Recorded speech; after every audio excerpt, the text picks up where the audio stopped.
Hi, I'm Jess. Hi, I'm Kristen. And welcome to Rediscover, a space where we engage in authentic conversation about life as we grow through it and whatever comes up along the way. Nothing is off the table here. We talk about the real stuff, the hard stuff, the beautiful moments, and everything under the sun. Around here, we're always rediscovering, sharing empowering stories, and connecting our hearts and minds with every facet of life. We invite you to be part of the conversation as we broaden our perspectives, release limitations, and grow to create our most joyful and fulfilling lives together. So grab a cup of something cozy as we rediscover all the best parts of you and bring a little magic into your day.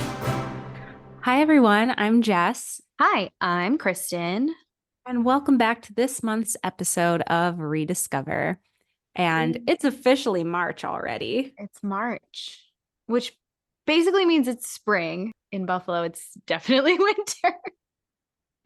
In Morocco, it's definitely summer. So, wow, 3 seasons in one episode, guys. Amazing. So, real talk, y'all. It's been an interesting month. It really has. And for transparency, we already spent an entire session on Zoom just talking through everything. Yep. Not for Rediscover, just like personally. But I don't know. I feel like, the last month's been just kind of, I don't know, heavy, little mentally challenging. But it's been, it was good to have a friend to talk through it. That's for sure. Well, it's interesting because I got onto the Zoom and, we do the like, how are you, whatever, before we start recording. We so rarely are just like, hi, record.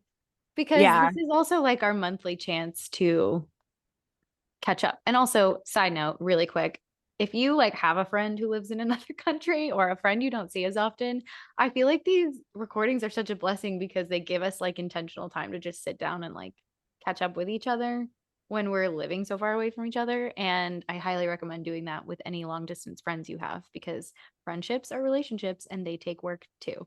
Now, that said, I got on Zoom today and I was like, Jess, she's like, how are you? And I was like, I just tried to wash my hands with lotions. Like I reached for the lotion pump instead of the soap one. I was like, wait a minute, this feels all wrong. So that's where we're at. And she was like, wait, same. So turns out we've been like kind of living in a parallel, mental state for the last month or so. Yeah, it's been interesting. I feel like it hasn't been bad. I think I've just been mentally in like a worse place than I've been in a while, which is, and I don't want to be like, oh, I've been like in depression, anxiety, which, I have, but like I also kind of look at it as like, I feel like a lot of my old stuff is like purging, like that I need to look at and heal through and like sit with. And as an Enneagram 7, your girl does not like to sit with her feelings. I'm a big avoider. So I was gonna say, ooh, nightmare. yeah, not the most fun, but you're a Taurus. You are capable. I am very capable. Also, this has nothing to do with my engagement. My engagement is lovely and wonderful. Me and Steven are fine. I know last time we were on a high. This time we're just, working through it. And I don't know. I just feel like this is real talk. Like, this is actually the reality of behind closed doors, behind the scenes, right? Behind the social medias. So, right. Meanwhile, my social media is a ghost town. I like looked at it the other day. I was like, I haven't posted anything since Christmas. Which is honestly, I love that for me because old me, here's growth. Old me would have been like, you have to post something. People are gonna unfollow you, or people are gonna be like, well, she fell off the grid or whatever. You have to just keep posting things, even if, it's just something random. And now I'm like, no, good. This is just my life. And I don't feel compelled to share any of it right now. Not because anything's bad or whatever. Honestly, it's pretty like low key. So I don't feel like there's a lot like highlight reel stuff happening, but yeah. It's interesting. All that to say, the highlight reels are highlights, and that doesn't mean that your real life isn't also happening like in the in-between, right? Yeah, definitely. I just said to Kristen too, I feel like all the like photos and videos and like fun things I take are when I'm in a really good state. But then like when I'm not, I don't document anything. So it's like it just proves social media is such a highlight reel. Right. Um, which is fine because, you know, I really do like to focus on like the joys and the glimmers and like all of that. But um yeah, the behind the scenes is just as real, if not more real. It's just like you're kind of dealing with it more alone, or like in person with the people around you or close to you. So Yeah.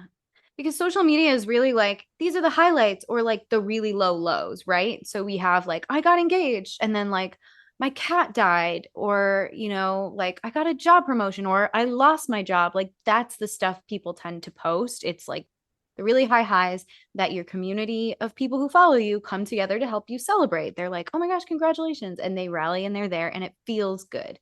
And then when you experience a loss or a setback, everyone rallies to say like, oh, I'm so sorry, like, oh, I'm praying for you, or oh, like sending happy thoughts, or please reach out if you need anything. And then that feels good because you feel that solidarity on that end of the spectrum. But it's so rare to just be like, today is Tuesday and I went to the car wash and now I'm recording a podcast, and I'm going to go grocery shopping later. Like that's the reality of most people's day to day, right? Like you work, you do your errands, you do your life, and that's not exciting. And that also doesn't solicit a response from an audience. Like, no one's going to be like, oh my gosh, congratulations, you went to the car wash. Or like, oh no, I'm so sorry that you have to go grocery shopping. I think that's like why we feel compelled to post when like really good or really bad things happen, and why we feel the pressure of not posting when we're just existing in our normal lives. And then like when stuff is happening that doesn't feel good but that we don't know how to name, and we don't necessarily feel like sharing it with the people that aren't close to us, we tend to be like, I'm going to take a step back, because it's hard enough to articulate that for yourself. We literally just spent an hour on Zoom, like what are we trying to solve, like what are we trying to put a name to? So how do you articulate that for an audience who, while they feel like they know you, they might not actually really know you? yeah. Hard. Yeah. I definitely have found recently too, like I've been gravitating towards creators who just post little cute day in the life things where they're like staying home with their dog and their husband, they're cooking Yep. banana bread, they're making breakfast, lunch, and dinner for their toddlers, like going to Costco. I'm like, these are comforting actually. Yes. That's Yes. actually really good to know. And I think, I think more people do want content like that, more refreshing, more like Yeah. real day in the life type things. Um, and I mean, I know I enjoy consuming it, but it's not even really about like what they're posting. It's like I just really like their energy, like they're just really calm and like enjoyable and interesting to listen to. And Mhm. not that they're doing like crazy interesting things. I'm just like I feel connected to them, like I feel connected to someone in like a Marvel movie or on a Mhm. TV show. Yeah, I was watching this girl whose YouTube channel I have subscribed to for like 10 years, honestly, because originally I followed her and subscribed to her during my makeup phase like 10 years ago, when I was learning how to do makeup and I was getting really really into it. She was one of the people I subscribed to, but since then she's, had two kids and had like a lot of life changes, and her content is still makeup but like a lot of lifestyle stuff too. And she'll post vlogs and it's like, here's my grocery haul, and we went on a walk with the family today, and here's my dog on the walk, and this is what we're making for dinner, and my husband's building a fire and we're going to sit outside and have a fire. And it's like so soothing, and I'm watching this and Anthony's like, you're just watching someone like do chores, like she's just like folding Why laundry. is it so Like, comforting yes, though? it's so comforting. I was like, Anthony, literally, like I love watching TV shows, but TV shows have like drama and a plot and like conflict. And this is That's literally, it. yes, this is literally just like so easy, so mundane. I don't have any heightened, like my cortisol doesn't jump when the conflict comes to a head. And like I don't worry about, is this relationship salvageable? And oh no, are they gonna have to declare bankruptcy? And like all of these things. Like I'm just watching someone fold laundry. What's the worst that could happen? Literally, I cannot believe I haven't made that connection before. That is so true because whenever I watch a movie and like right before the conflict starts, especially if I've seen it before, I'm like, oh, I hope this one thing just like doesn't happen this time. Like, I don't want these characters to go through this tumultuous adventure. Yeah. And they always do because it's a movie. It's the same thing Right. every time. But like, I feel like, and this may be an unpopular opinion because I know people say, oh, well, if that didn't happen, there's no movie. I don't give a crap. I just want to relax. I want to Yes. love these characters and watch them live and be happy and like have a nice, fulfilling life. Mhm. So, yeah, I also have to say, I think YouTube vlogs are just the vibe. Love Like, it. I love them. I have been making them again consistently, as you guys Yes. probably know. And I've just been like watching them more. They just feel so comforting. Yep. Like if I could just make YouTube vlogs and that's it, that is like, that's all I care about. Yeah. I like hate even saying this, but like I don't even like making short form videos. Like they're so much work for like 40 or 60 seconds. Right. And I'm like, Yeah. And I think we're what? getting away from that. We're like starting to crave long form content. We're starting to look for, because then you feel a more meaningful connection to like the person and what they're doing. And we got so far away from that with TikTok. And I'm not saying that that's still not worthwhile. I feel like it's like I don't need another quick tip. I have a Yeah. million things that could change my life, a million things I Mhm. need to do every day to make things better. Oh my gosh, yeah. And it's like we were just talking about this too, but like, were these problems that people are presenting to us actually problems in our Mhm. own lives? Like, did we stop and take a minute to think this problem that this creator is selling me on or this company is trying to sell me a product for, like, is that actually a problem that I'm having? Mhm. Like, do I actually need like these 5 skincare products right now?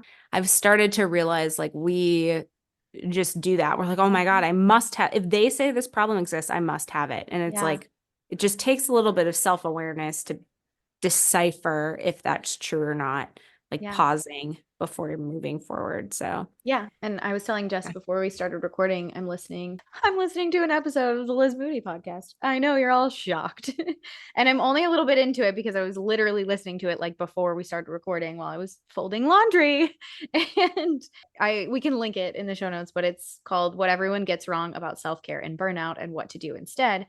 And in the beginning of the episode, they're talking about, which like is definitely an adjacent topic to what we're talking about now, but at the beginning of the episode, specifically, what made me think of it was they were talking about how a lot of self care is marketed toward women because it's like a product. And women are constantly under scrutiny and feeling like we need to be fixed. Like we are a problem that needs to be solved. You are aging, stop it. You gained weight, lose it. You you're not sugar, dating anyone, find find someone. someone. Yeah, we are a problem that needs to be fixed. We are a diagnosis that needs to be treated. And so all of these self-care, and I'm putting up air quotes here, products and experiences even are marketed toward us, like more so than men by a shocking amount, because we will buy into it. We will say like, "Oh yeah, I need to get a Peloton or I need to go to Orange Theory because that will help me achieve my fitness goals more so than this. I need to do this meal delivery service because it has these things that are more healthy than this one, or whatever it is. Skincare is a huge one. The beauty industry in general. I have to start dermaplaning because I shouldn't have peach fuzz on my face and then my face will look glowier, like whatever the new trend is. And then we see other people doing it and then we see the result and we're like, oh, that does look good. Maybe am I like, do I need to do that too? Nothing against anyone who goes to Orange Theory or dermaplanes or whatever. If that feels like a worthwhile investment, like I'm not trying to, criticize anyone for spending their hard-earned money however they want to, however makes you happy, go for it. It's your money, do what you want with it. But we experience and intake all of these things that we are told will fix us or make us better.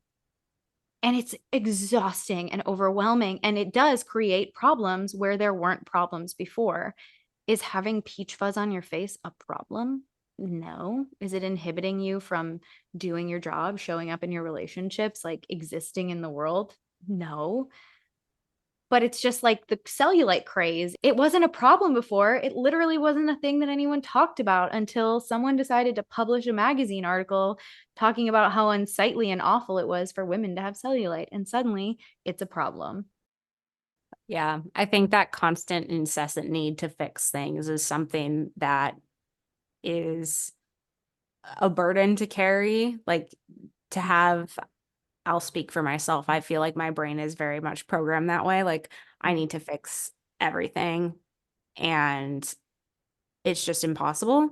And then when everything is actually fine, I'm like starting to hyper focus on something else to fix, but like there's no solution because it's too big of a task. Like it's not something you can just fix in one step. Like, oh, I need to figure out our lives. What are we going to do? And it's like, okay, well, how are we going to figure that out today? Like, there's no way to figure out, you know, when you're going to travel to all these places or when you're going to get a house or have a bunch of kids and get dogs and cats and all those things. It's like, but it's so funny because I feel like I've been so programmed to think about those things like since birth, basically when you're given a baby doll and you're saving your children's clothes from when you're little for your future kids and you're literally like 5 years old or 8 years old and it's like wow, do I even want to do these things? Like I just never stopped to like question it because that's just what you're told. So Yeah. it's just interesting and I feel like living on an unconventional path at this point in life when both of us are engaged, we're both not doing the like get married, buy a house, have kids immediately thing. I mean, Yeah. maybe we will. It's still a little bit far off, but Right. at this current point, it's like just figuring out, what we want to do. Like, can that look different and can that be okay Yeah. still? So I think that's exciting. I think what I really need to work on is letting go of the old garbage that's just lingering in the headspace. Mm-hmm. And it's a lot of work to reprogram that because you're indoctrinated into it. Like it's so second nature. It's like a reflex. That's what you're told it happens.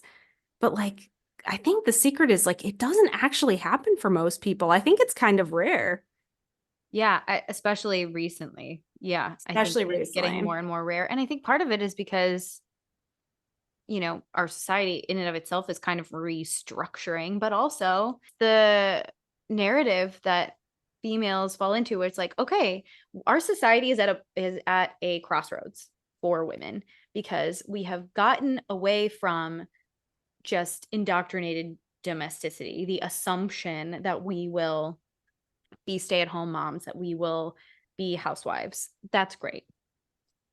We are allowed to have careers, encouraged to have careers and educations. That's great.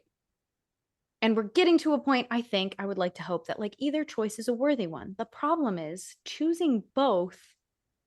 I think they were saying in the episode, it's like they're diametrically opposed. To be a CEO or a boss or own your own business and to be a good mother are diametrically opposed roles because you can't fully show up for both.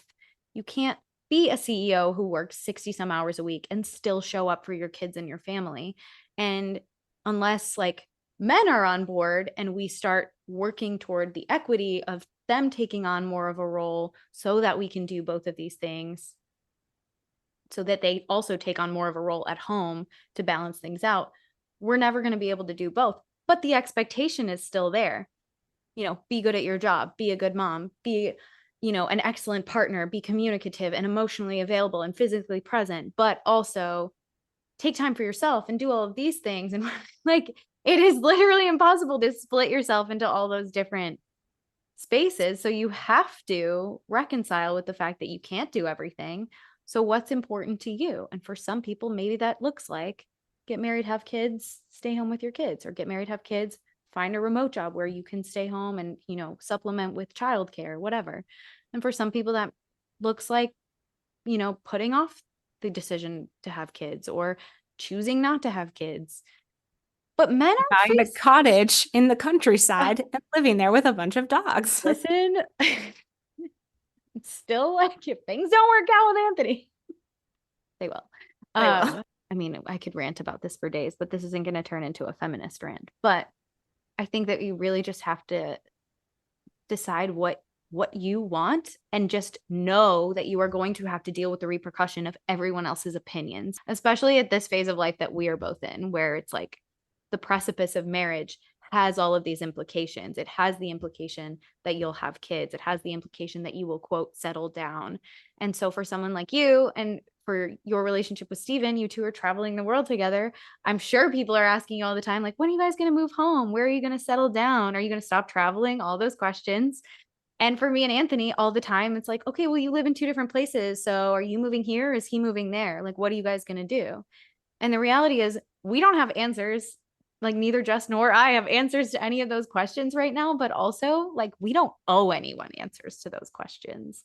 It's between me and my partner, me and the person that I'm marrying, where we decide to live, what we decide to do, and how we decide to define this next chapter of our relationship. There's this reel that Steven found and we keep laughing at it. And there's this guy and he just like keeps turning his head and looking at the camera and he's like, so you're in a relationship? When are you gonna get engaged? So you're engaged? When are you gonna get married? So you got married? When are you gonna have a kid? So you had a kid? When are you gonna have another one? And it just goes on and I'm like, wait, this is so real. And it's so funny. And it's like I don't mind answering these questions, but like I don't have an answer. So if I don't have an answer for a lot of it, then like, can you be good with that? I don't know is also an answer. Before you ask someone, are you okay with them not knowing the answer? It's just like a good thing to ask. But yeah. Also, well, you were like saying all of that about, you know, the dichotomy of everything. I hope that everything we said in this episode, someone listens to it in like however many years and it's outdated. Like, I hope that this conversation is outdated because things have shifted so much. And I mean, I do see it shifting. I see a lot of people who are choosing like alternative lifestyles or their husbands are stepping up and like actually staying home and like they're working or, you know, whatever it is. It's nice to actually see different roles being taken by people that aren't the traditional path. But like the traditional path is good too. It's just like, it just seems like a prescription for everyone when it's not actually like meant for everyone. Much like, you know, any medication I've ever been prescribed, you know, it's like, I feel like they're just trying to tell us, oh, you have this issue, have this. And it's like, but we're all different. We all have different internal structures going on here. So it's interesting that that you're experiencing that now. Cause I felt like after Anthony and I got engaged, it was like the same experience. And you talking about feeling like exhausted and overstimulated by like everything that comes with announcing that to people in your life. And it is such a joyful thing to do, like to tell everyone, like you get to tell your family and friends and just having those, like the FaceTimes, the texts, all the comments and everything. And it's so silly to even feel like I'm on the precipice of complaining about this or that you were earlier, because you're literally saying like, oh, it's so annoying to be so well loved. Right. And that's not it at all. It's not that it's not a happy thing. It's that there's so much implication that comes with it. It's not just congratulations. It is the follow-up questions. And even something as simple, and I know we've touched on this before, is like, when are you getting married? Have you picked a date yet? Like, I swear if I had $1 for every time somebody asked me that, I could have paid for the wedding already. I need to speak to this too, because it just obviously happened. So obviously everything we just discussed right here, like that's overstimulating enough, like, right. And it's so exciting though, because so like we came home from the road. This is a story time. We came home from the road trip. We had one day I FaceTimed both sets of parents. And that was like enough for one day. I'm like, oh my God, I'm on this high. I'm so excited. Second day, called some friends. We recorded Rediscover, which was really fun. Extended family, wonderful. Third day, and now this is transitioning over into like a travel story, but we were just, you know, riding this engagement high, having fun. And then we found out that Finland was having an airstrike literally on the days we were supposed to leave the country. So it went from, you know, just chilling, having like a bunch of time to relax, to now having to cram a week and a half of activities into 3 days, and then leave the country like really early. So we, you know, ended up leaving Finland, flying to Casablanca, Morocco. Surprise, we're in Morocco.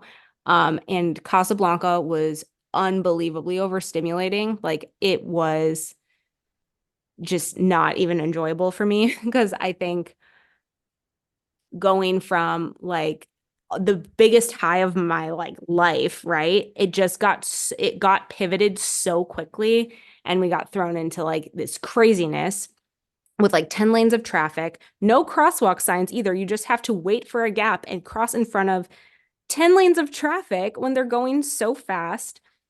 Um, and then yeah, I think I like left the apartment maybe like 3 or 4 times that week. And I got my hair cut, I got my nails done. They were both horrible.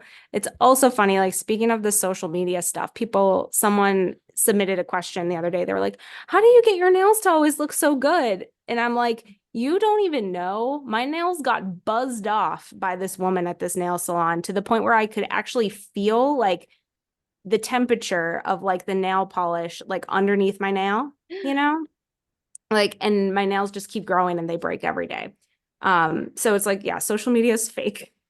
And then after, Casablanca, we went to Dakhla in Morocco, which was beautiful, but it's in the middle of the desert and 30 minutes from any sort of civilization. And that civilization's like a tiny town. So that just felt very isolating and like you can only eat the same foods every day. Like I literally had the same chicken wrap for lunch every day. I'm triggered by the words chicken wrap at this point. Um, and then we got to Marrakesh. So like that was literally what happened after our engagement. And it was so fun. But I think there's part of me that's like, I feel like the moment of like that high got ripped away from me so quick. And it was just really like, I don't know, like I'm kind of sad that it happened so quickly and it's fine.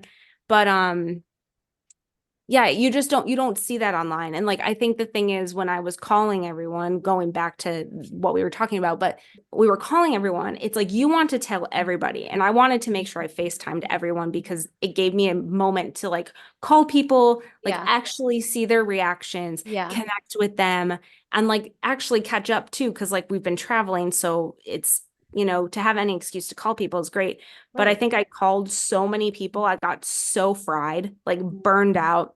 Because I know I told you and I told my family, I think 2 weeks before I even posted on socials, because I was like, I do not have the capacity to have an influx of comments and stuff.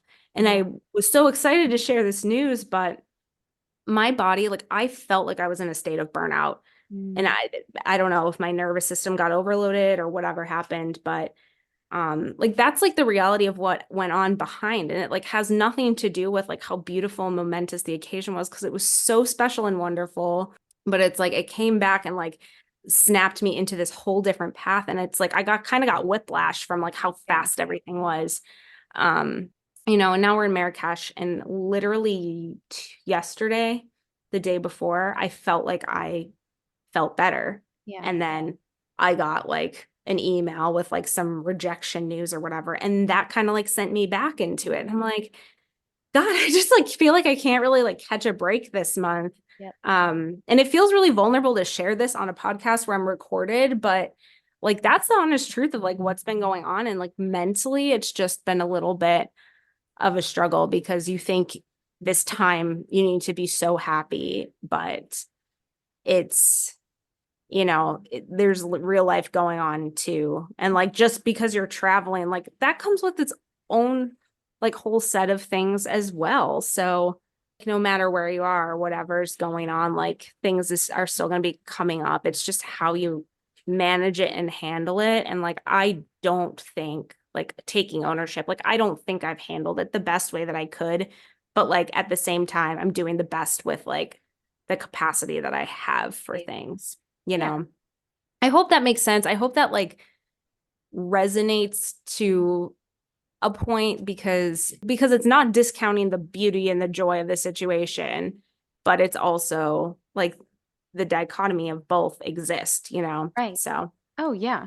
Well, and Anthony and I got engaged. I mean, I was jobless. I mean, I was working like barely part-time. So all these questions are rolling in, right? Like, did you set a date? Are you planning a wedding? And I'm like, I can't. Like, I don't have a job right now. I don't have, our families are not, paying for our wedding. So it was I remember being like so ashamed and embarrassed to be like, I would, to the people who were kind of on the outer fringes of our circle, I would say something to the effect of like, oh, we're just taking our time, we don't want to rush into it. We want to take our time and enjoy the process. And that was true. I genuinely didn't want to just jump into planning. I wanted to enjoy that season, but also, to the people closer to us, I was like, I need to wait until, we have some actual money to play with, because I know the kind of wedding that we want to plan, and that's going to cost some money. Anyway, there's still life happening in the midst of like that really joyful once in a lifetime thing. And I think for me, it did feel like you were saying, like it was like taken away a little bit because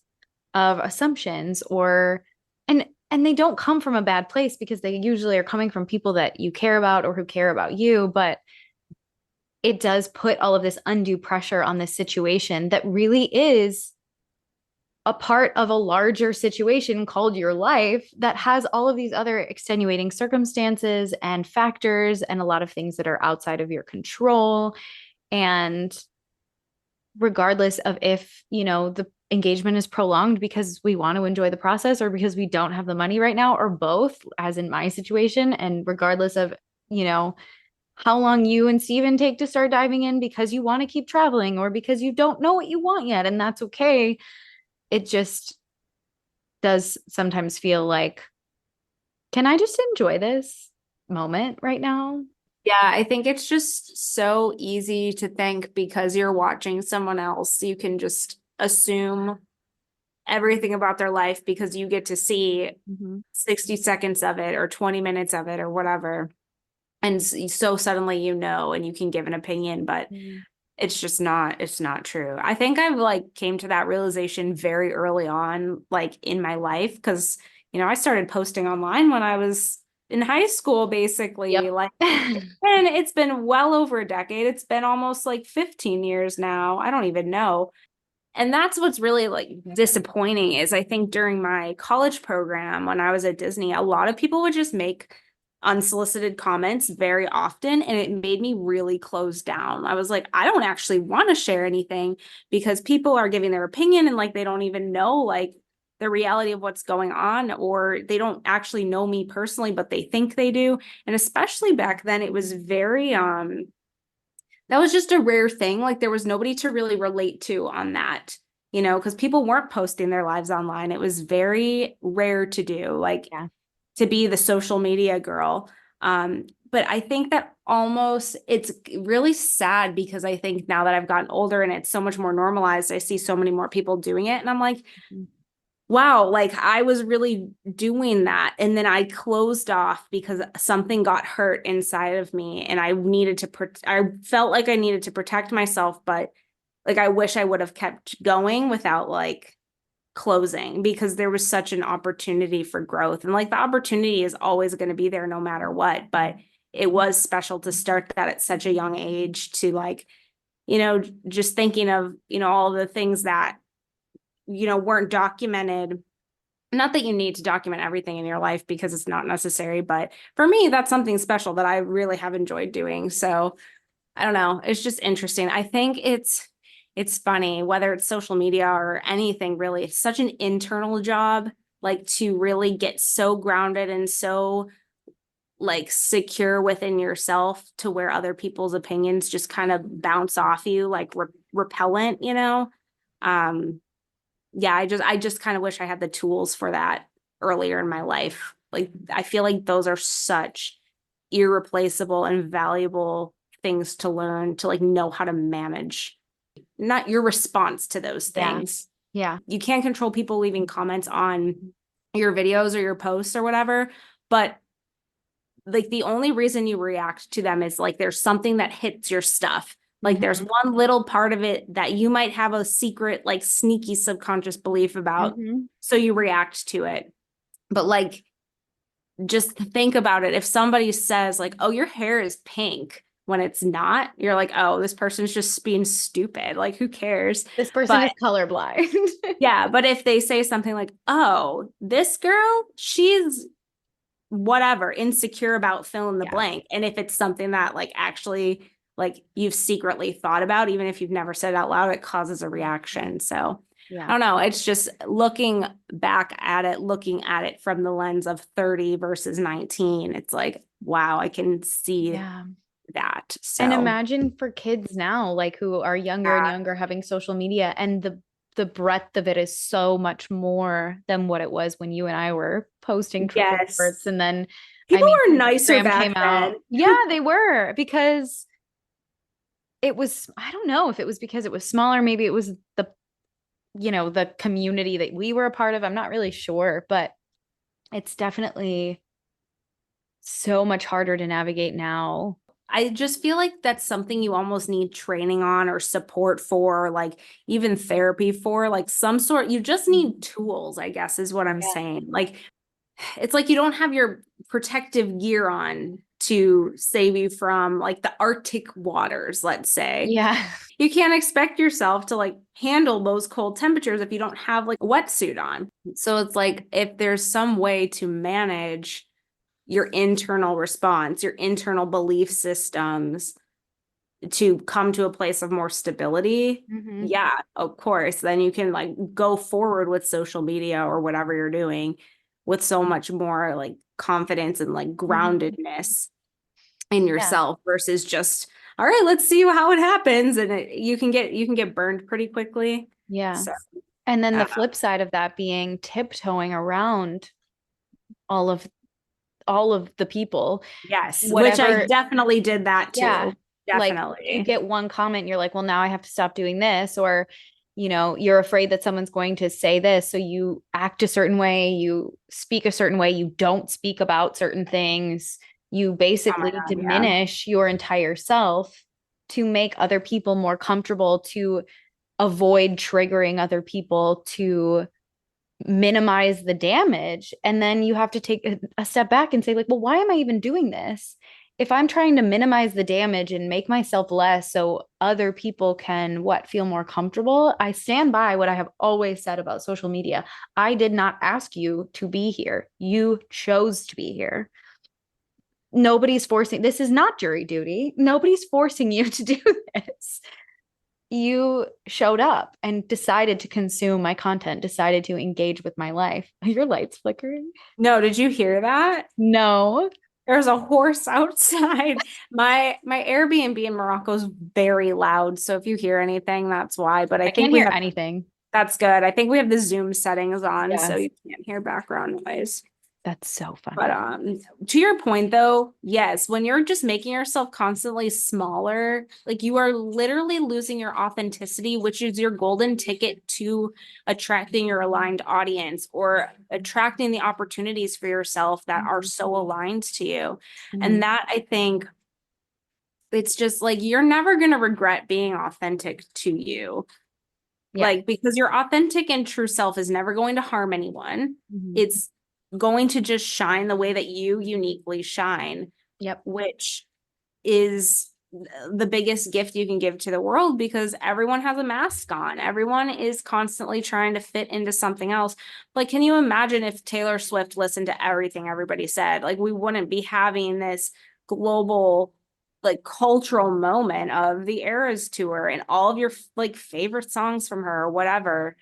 And people are attracted to authenticity and Yeah. realness. And honestly, even sharing, because I've had a history of this, like wanting to make myself smaller to Yeah. not piss anybody off. But like even creating this rediscover episode today, like this feels very vulnerable to me and Mm. uncomfortable. It's like I really want to edit out half of the stuff that we're talking about. Good thing it's But my turn to edit. I'm leaving I it in. know. I know. And it makes me like scared and uncomfortable. But at the same time, what do you want me to do? Like put on a little song and dance and pretend Right. like everything is perfect all the time just Right. because of the external reality that you can see from a screen that's not actually the whole picture. Right. Also, disclaimer, if Jess really wanted something edited out, I would respect that. Like, we're Yeah. very good about being open about that. But yes, I totally agree. It is one small glimpse at something. You don't have the full picture of everything going on. And oh, that I did hear. I'm telling you, this goes on all night. Like, I'm not kidding. Wow. Well, no We both wonder have you're stressed. You're not sleeping. Yeah, no kidding. I have earplugs.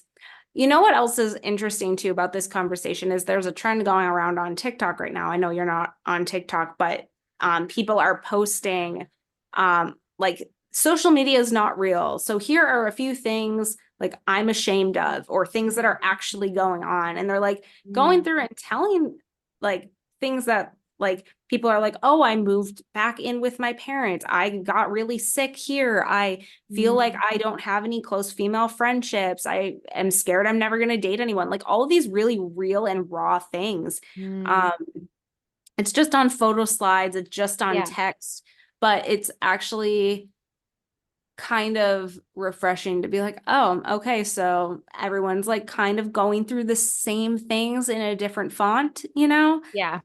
Yeah. I think my only devil's advocate there is I think that these trends are well intentioned. And I think sometimes they don't go too far, but I think the adverse reaction to that might be, why do I have to share personal, private things that I might not necessarily want to share? Because that's okay too. I think the flip side of trying to, lean into authenticity, which of course we always talk about, and, get away from the picture perfect social media presence has been sharing things that we would normally keep private. And that is okay.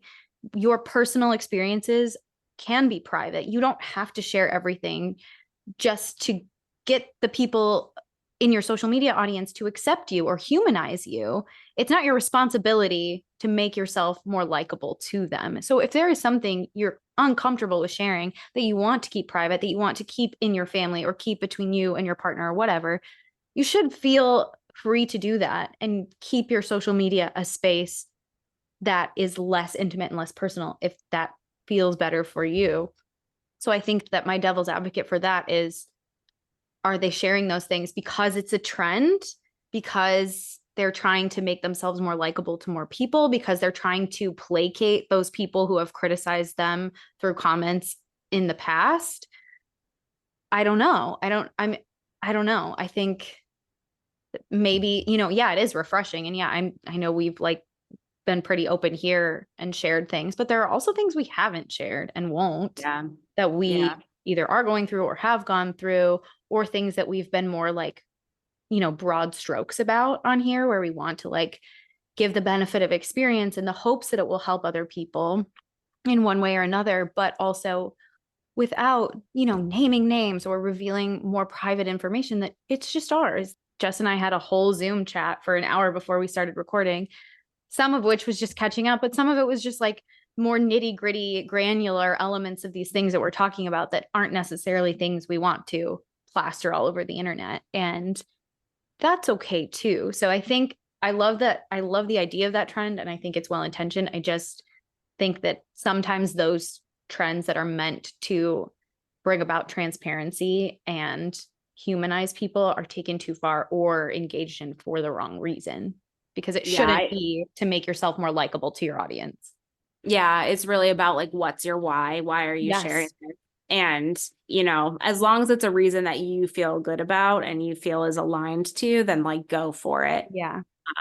But yeah, I think that's a really good point too of there's just like that boundary of what you share online versus what you don't. What do they say about like relationships? Like you want your relationship to be public enough, like people know who you're with, but private. So like your own intimate details are your own, Yeah, absolutely. things like that. And not even just your relationship, but like your life too. There's so many things we can share because there are so many glimmers and so many beautiful things in life. And there are also some not so glamorous things, but those are fine to share too.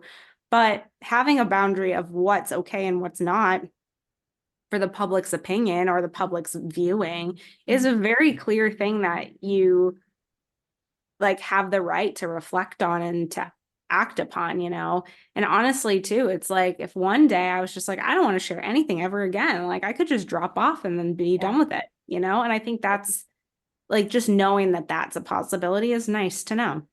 Like Yeah. Jenna Marbles did that, miss her Hmm. times, but she just straight up left. And I'm like, you know what, girl, good for you. I hope you're Yeah. having a great life. Yeah. And I feel like some celebrities do that too. Like we'll always be like, Yeah. oh, we haven't heard about that person in a long time. And maybe they just like decided to have like a quote normal life. All this to say, you can make life your own, whatever you want to do. And Yeah. literally people's opinions don't matter and really shouldn't drive your decision making. Yeah. And that's a lesson we've both learned time and time again over the years. And I think I'm finally like, not finally, because I've known this for years now, but like I'm really settling into that. I'm like, I just don't care. And honestly, like the whole engagement wedding thing is a great opportunity to practice that. We've said it before, but this phase of life is teaching us so many bigger, broader lessons Yeah, about everything, definitely. Definitely. relationships and sense of self and all of that. It's been highly educational, but it's good. Yeah, for real. Like all of this being said in this episode, I know we got into like a lot of ups and downs and tumultuous things, but like all that being said, I really do just want to enjoy life and experience things and have fun with it.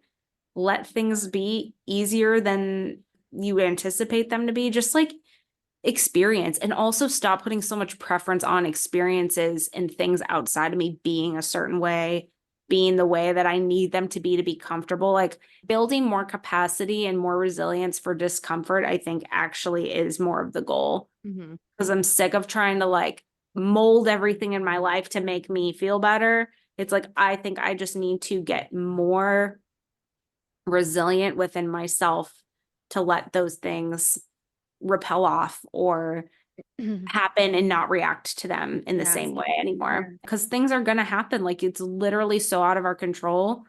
Great things will happen, horrible things will happen, everything in the middle of that will happen. So it's like, what's your capacity to handle it? Yep. So, I think I've told this story before, so please forgive me. It's very brief. There was a day when Anthony was visiting me. We did like 3 parks in one day. If you are a Disney person, you know how exhausting that is. It was just like one of his first times ever at Disney. So we were just really trying to like do all the things with the time that we had. And we had a super long day. And at the end of it, we're like leaving Phantasmic or something. And I'm like, do your feet hurt? Like jokingly, because of course, at the end of a long Disney day, how many times would we like sit in the bathtub with our feet soaking or the hot tub or oh whatever? my God, yes. And he goes, no, I'm just acutely aware that they're connected to the end of my legs. And being me and like turning everything into a metaphor, we joke about it a lot, but I think about it a lot too. Like, yeah, his feet probably did hurt, but that's just so how he is in life. And just again, like you said, accepting it and just letting it wash over you. Like, yeah, my feet hurt because I had a really fun, long day. My feet hurt because I walked a lot and I got to experience a lot of things. And so he just sort of like had already reframed it in his mind. And it was like, it didn't take him very long to answer that question. So I sometimes think about that. Like, I'm tired because I've been doing all these things, and that's a natural progression. Of course, I'm tired, or I'm feeling run down because of all these things. That's a natural progression. And maybe they were good things and maybe they weren't, but like that feels about right, and not making it a problem. I make that wrong even when I'm like, Mhm. oh, I was out for 12 hours today and I flew for 5 hours or I Mhm. walked 13,000 steps. I'm like, God, I shouldn't be tired though. Yeah. And it's like, that is so silly. You're allowed to be tired. You are not a robot.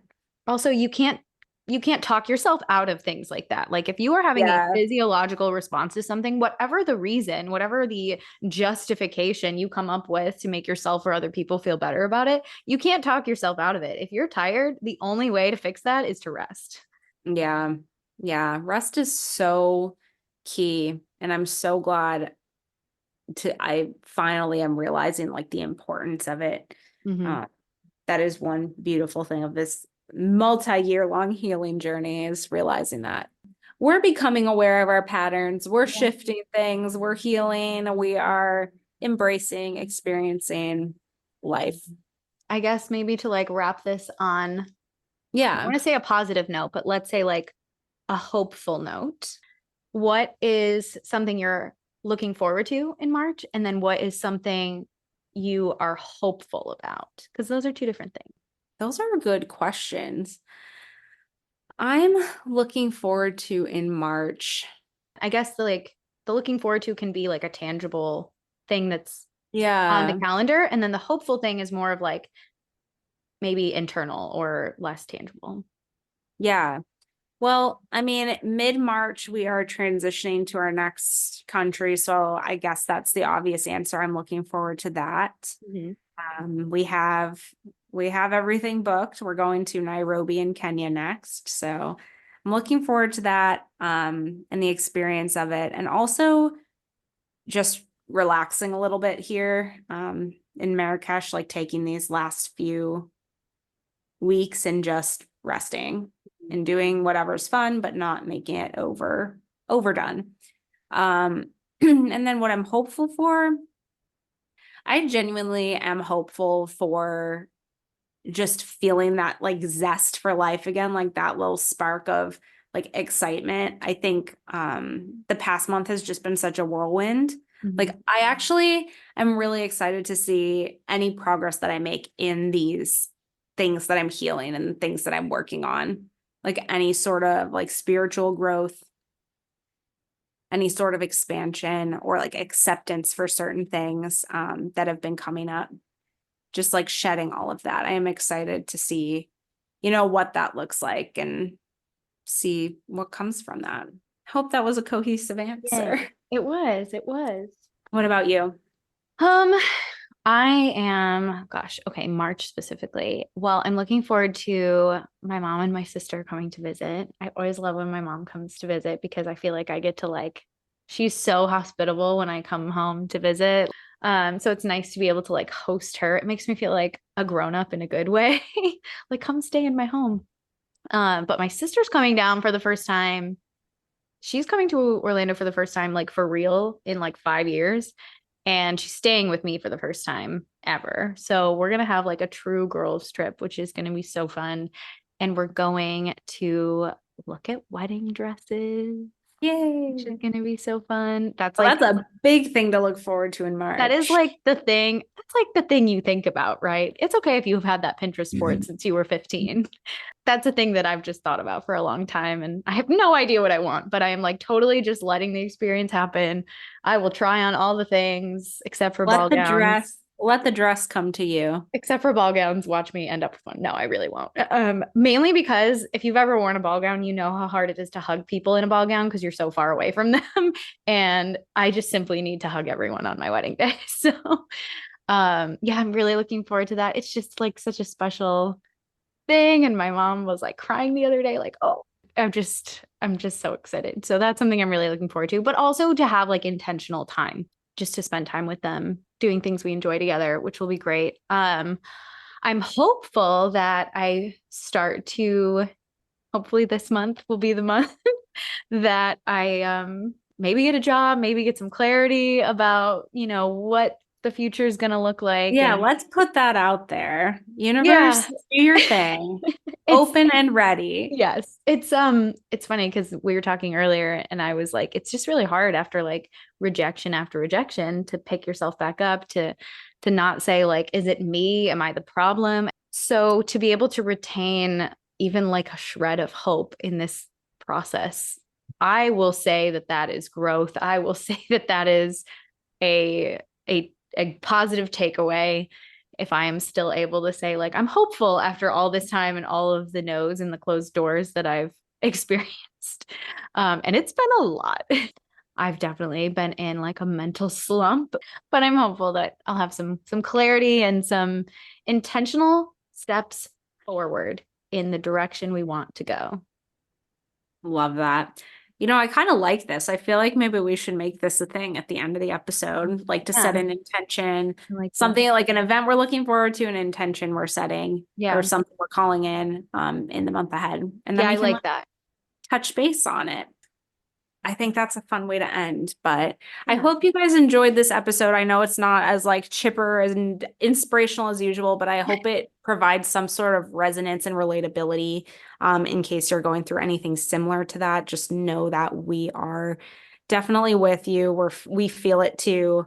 It's so natural. It's so part of this human experience. It's so part of life in general.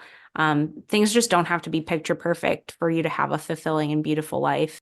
Keep going, keep hanging in there. Every month we have a new outlook or perspective or something new going on. And I think that's what's really cool about doing these monthly episodes is they're little benchmarks in this journey of life that we're going on, that you guys are going on. So Thank you for taking the time to spend it with us. I know your time is very precious, and we are thankful to have you here and to create this space for us to just have a little girl talk, have a little decompression time, and sort through all the thoughts and all the feels and get back onto, the path and keep moving forward.